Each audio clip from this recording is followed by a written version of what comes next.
The books you won't put down. Grab the House of Lazenberry series by author Daniel Webb. Since his controversial interview at the Hip Hop Uncensored podcast, the books can't stay on the shelf. Grab the series, The House of Lazenberry, The House of Lazenberry 1970H, and The House of Lazenberry, A Time to Heal. Link in the description box. Why haven't y'all tried miracle food yet? Miracle food. Mega food. Miracle foods. Miracle food. Miracle food. Miracle food. Miracle food. Miracle food. Please support your Black businesses and support your health. This is a tool to genuinely heal people. It's through the roof. I feel like I'm low-key levitating in this bitch. This should be in your cabinets. During the trial, you had a lot of people, I think even Whack 100, a lot of people calling you. They said you was a rat, you was a snitch, for taking a stand. Because, the other guys, I forget the guy's name, the other two guys that were shot didn't take the stand. How do you feel about that still at this point in time? People calling you a rat and a snitch for getting on the stand and telling what you seen. Well, it really wasn't about what I seen. It was about what I heard. You know what I mean? So I didn't see nothing. I wasn't an eyewitness. I was a character witness. You know what I mean? I didn't give them no information that they seen the tape. They seen the murder. He pled guilty to the murder. Everything was there. You know what I mean? My thing is, he never called him a snitch. Had y'all not brought that narrative in, I would have never got on the stand. I would have never, I had to clear that up, and I knew what I was doing was gonna be controversial, but if you don't like what I did, don't do no crimes with me. Easy call. Did I tell on a gang and 30 niggas is in jail fighting life? And no, you know what I mean? So every it's a consequences to everything you do. So if you feel in a certain way, what rule did I break and what's the consequences? Is it just a fade, or did I tell on Eric Holder now I should die? You know what I mean? There's rules to this shit. Had he just shot Nipsey in the leg, he wouldn't be getting first degree murder. It's rules to everything. So if I broke a rule, what's the charge? What's the consequence? And I can handle that and move forward. You know what I mean? So whatever the street code is, if they felt I broke it, it's still a consequence. And what is it? Is it a death consequence? No. You know what I mean? But I'm doing what's right. The street code is watered down. You know what I mean? They pick and choose. You know what I mean?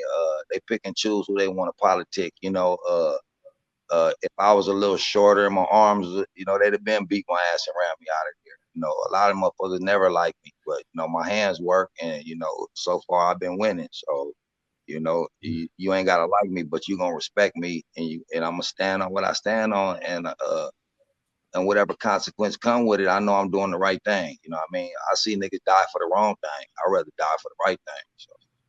So let me ask you this.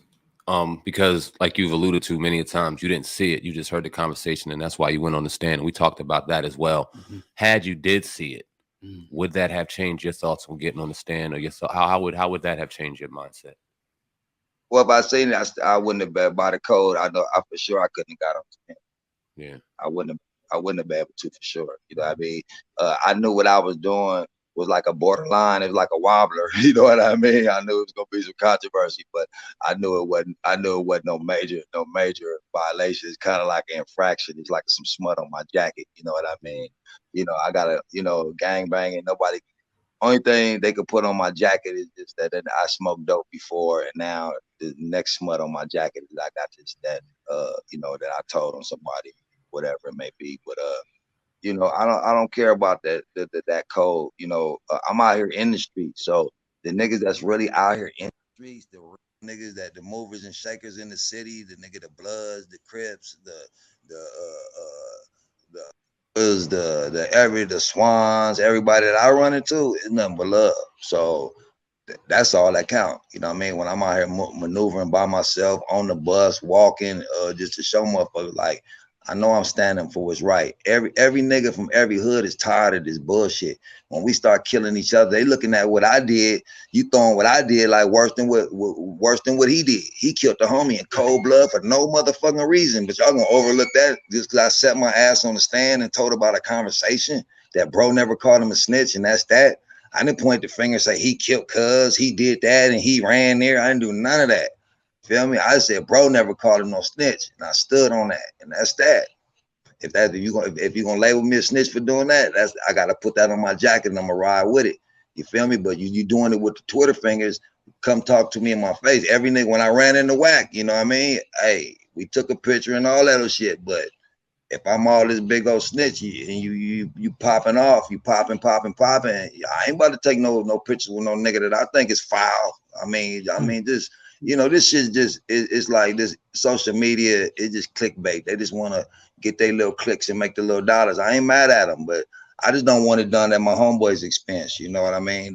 And I think even Wack understood that. Like I said, we had a grown man conversation. It was respectful. So like I said, I don't want to get into the hype. I don't want to be beefing with another businessman, and we out here in the streets fighting it out. We both businessmen. We can resolve it in the ring, get some money, or we could talk about it. And everybody entitled to their opinion. So, I ain't mad at that. But just keep your opinion about Nipsey Hussle. Talk about his accomplishments. Quit talking about the bullshit and trying to dig up shit. Let my little homie rest. I'm not digging up nobody else's dead homies, putting smut on them. You never seen me address no other issue but my issue. I'm not addressing nobody's issues, but just anything concerning my dead homie. That's it. I'm not addressing nothing else. I don't care what they call me.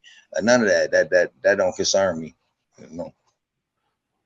Right. So were you actually in the courtroom when they read the verdict today?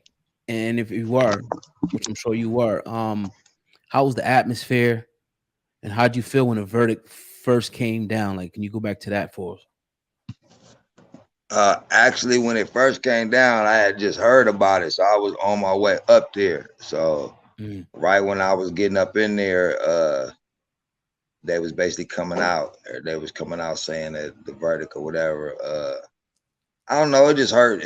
Broke me down in tears. Like, it still ain't no clarity. Him getting some time ain't no satisfaction for me.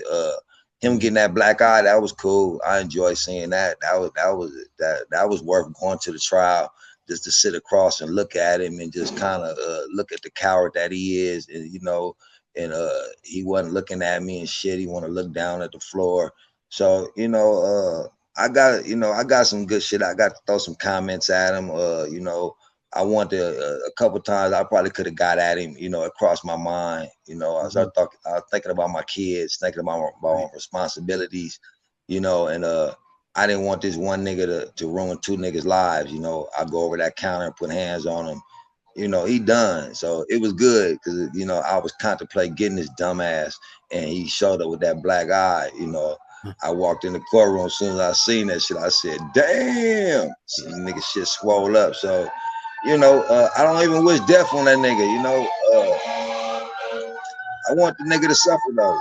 That's all. I want the nigga to sit in that cell and suffer, and just he got a lot of time to think about it. I've been in them cells. I got a lot of homies that's still in them cells. So you don't wish that on nobody, but that nigga deserve everything he get. Right. And that is what it is. Now,